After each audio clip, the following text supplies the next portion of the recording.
I am standing in my living room, looking at a framed photograph of our family from 6 years ago. There is Kyle, at 11, grinning with a baseball glove on his hand. There is Amanda, my wife, her arm around my shoulder. And there I am thinking I had built something solid. I thought love and commitment would be enough. I thought raising a boy from the time he was 4 years old would matter. But 14 years later, he looked me in the eye and said, "You are not my real dad." I wondered if I had been foolish to believe that showing up every single day meant something. And when that college tuition bill arrived in the mail, I made a decision that changed everything. Before I tell you how it all unfolded, I would love to know where you are watching from. Drop your city in the comments below, hit that like button, and make sure to subscribe, because this story about family respect and standing up for yourself might just change how you see things. I met Amanda at a coffee shop on a rainy Thursday afternoon in October. I was 28, working as a mechanical engineer at a firm downtown. She was 27, a nurse at the county hospital, and she was there with her son. His name was Kyle. He was 4 years old, and he had these big, curious eyes that seemed to take in everything around him. Amanda ordered him hot chocolate, and he sat there swinging his little legs, humming to himself. We started talking. She told me she was raising Kyle on her own. His father, a man named Brad, had left when Kyle was only 6 months old. Brad never called, never sent money, never asked how his son was doing. He just disappeared into whatever life he wanted, without the responsibility of being a parent. Amanda did not seem bitter when she talked about it. She just seemed tired. But there was strength in her, something that made me want to know her better. Our first date was at the zoo. Amanda brought Kyle along because she could not find a babysitter, and honestly, I did not mind. We walked through the exhibits, and Kyle held my hand when we crossed from the reptile house to the lion enclosure. He asked 1,000 questions. Why do giraffes have long necks? How fast can a cheetah run?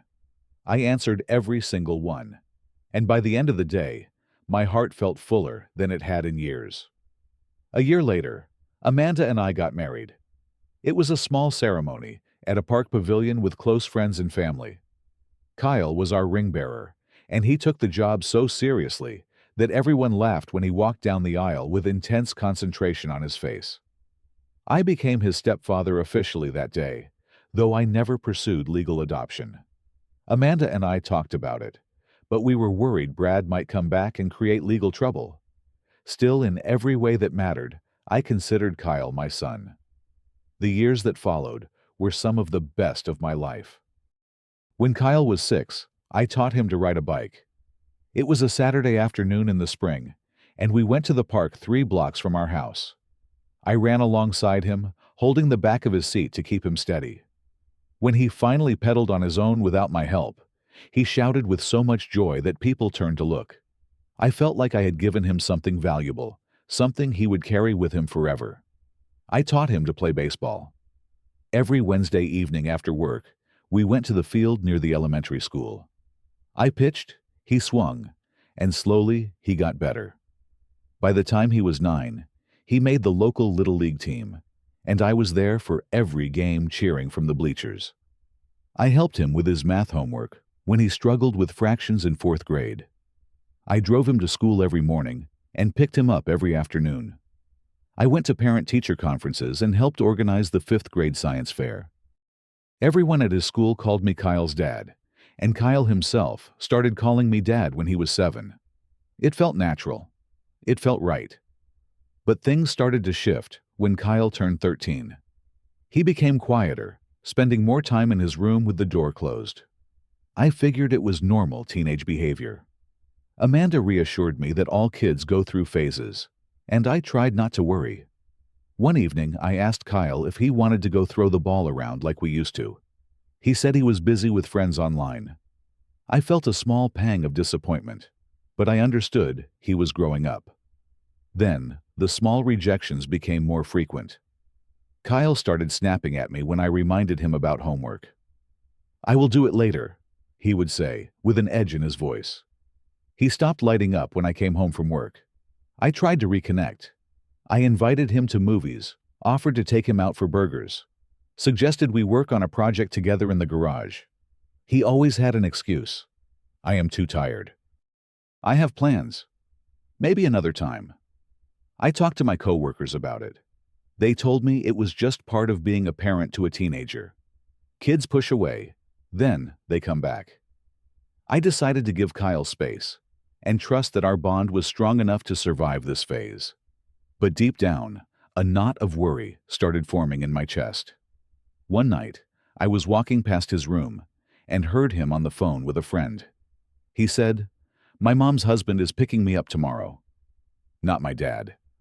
My mom's husband. I stood outside his door frozen.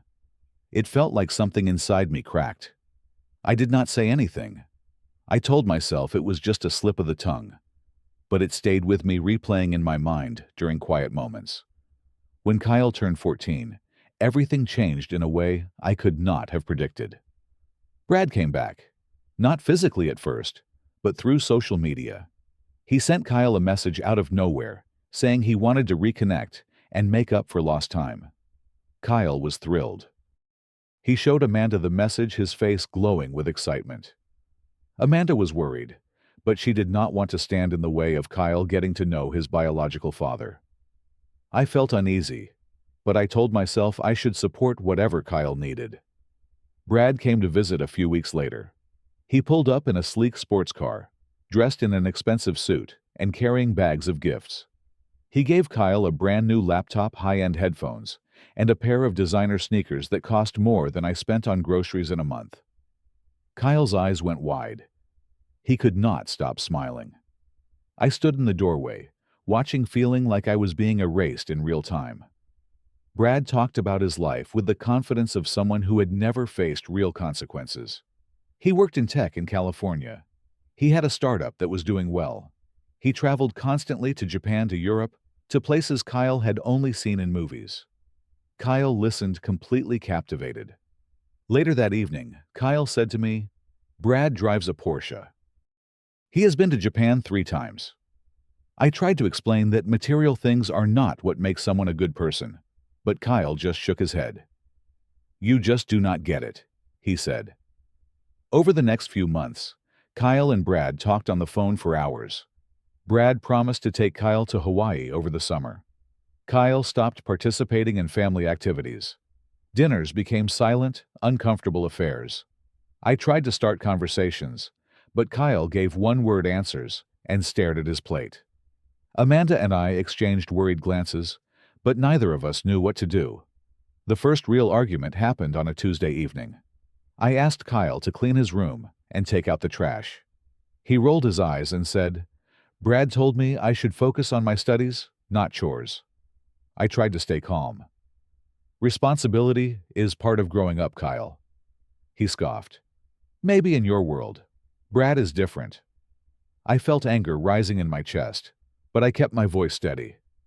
"Brad is not the one raising you day to day." Kyle walked away without responding. Amanda tried to intervene. She sat Kyle down and talked to him about respecting me. But later, she came to me with tears in her eyes. "He said you are not his real dad anyway," she told me. I told him that was unacceptable, but he would not take it back. I felt something harden inside me. It was one thing to think it. It was another to say it out loud. The distance between Kyle and me grew into a chasm. When he turned 15, then 16, nothing improved. Brad took him to Hawaii, just like he promised, and Kyle came back with stories of luxury hotels and helicopter tours. He did not mention me once during his recap of the trip. I felt like a ghost in my own home.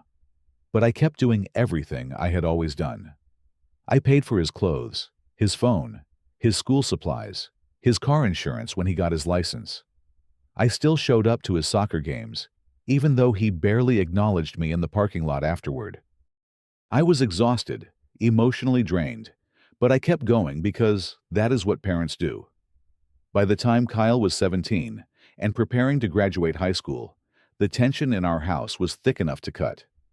One Friday night, he came home at 1 in the morning. I had been awake waiting, my phone in my hand, because I could not reach him. When he walked in, he acted like it was no big deal. I asked him where he had been. He said he was with friends and that he had texted his mom. I checked Amanda's phone. There was no message. That was the moment everything exploded. I told Kyle he was lying and that this kind of behavior was unacceptable. He tried to walk away, but I was not letting it go this time. "No," I said. "We need to talk about respect and responsibility." He spun around, his face red with anger. "Respect," he shouted. "You want to talk about respect?" Then he said it, the words I will never forget. "You are not my real dad. You cannot tell me what to do." Time seemed to stop. I stood there unable to move, unable to breathe. Amanda came running out of the bedroom. "Kyle, do not you dare," she yelled. But Kyle was not finished. "It is true, Brad is my father, not him." He pointed at me like I was a stranger. I felt tears sting my eyes, but I forced them back. I did not say a word. Kyle stormed upstairs and slammed his bedroom door so hard the wall shook. Amanda came to me, putting her arms around my shoulders. "He did not mean it," she whispered. "He is just angry." But I knew better. He meant it. Maybe he had been feeling it for years, and it had finally come out. "Maybe he is right," I said quietly. Amanda shook her head. "No, you are his father in every way that matters." But the damage was done. After that night, Kyle never apologized. I did not bring it up either. We lived like strangers, under the same roof. Amanda did her best to bridge the gap, but it was useless. The relationship I had spent 14 years building felt like it had been destroyed in a single sentence. Kyle graduated high school in June with high honors. He got accepted into a prestigious university out of state. I still went to his graduation ceremony. I sat in the audience and clapped when his name was called. Afterward, there were photos. Kyle took more pictures with Brad, who had flown in for the occasion, than he did with me.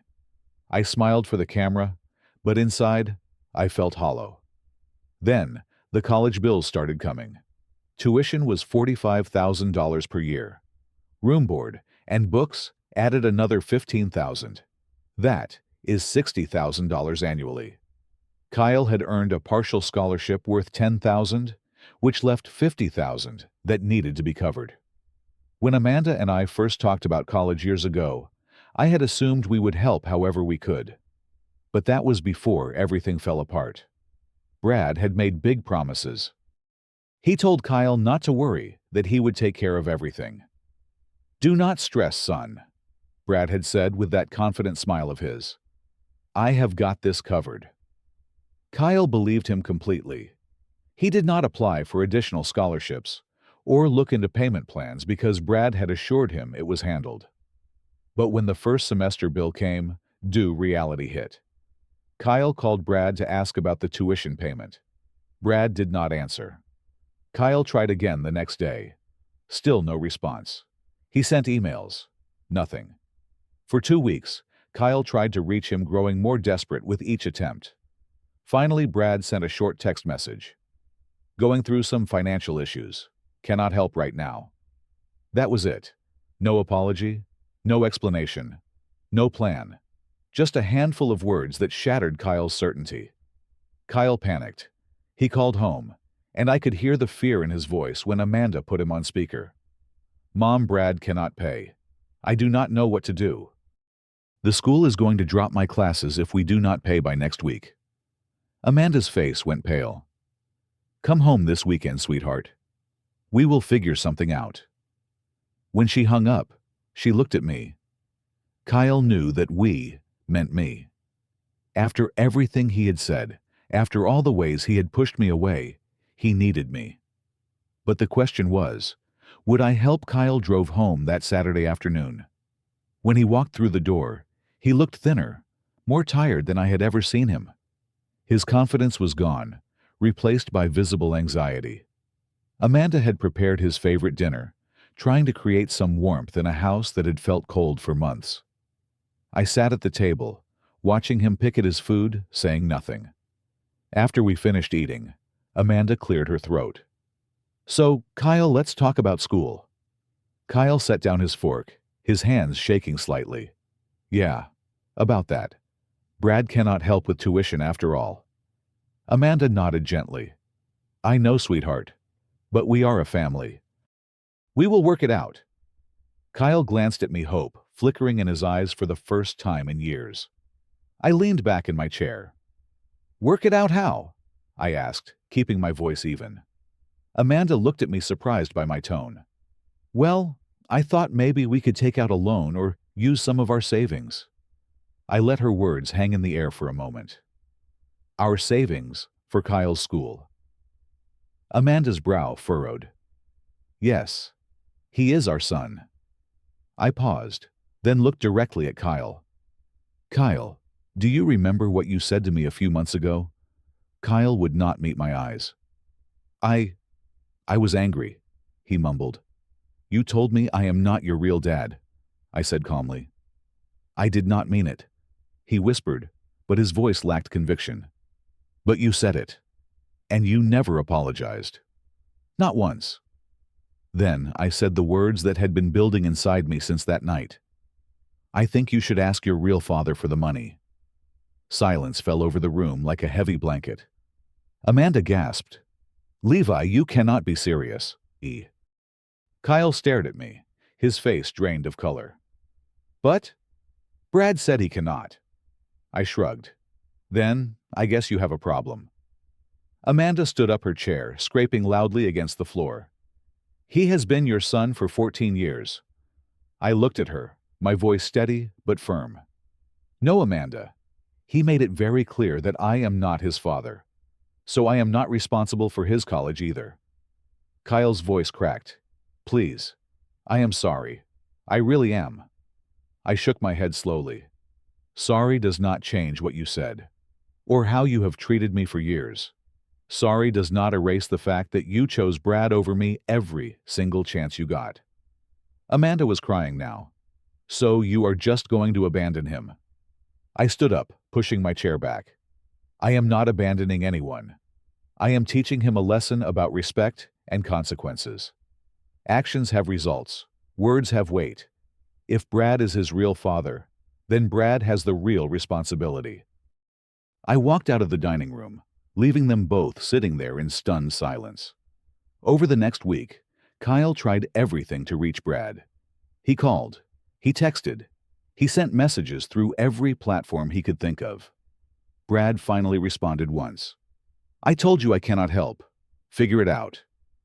Then, Brad blocked Kyle's number. Just like that, the man who had swooped in with gifts and promises disappeared again.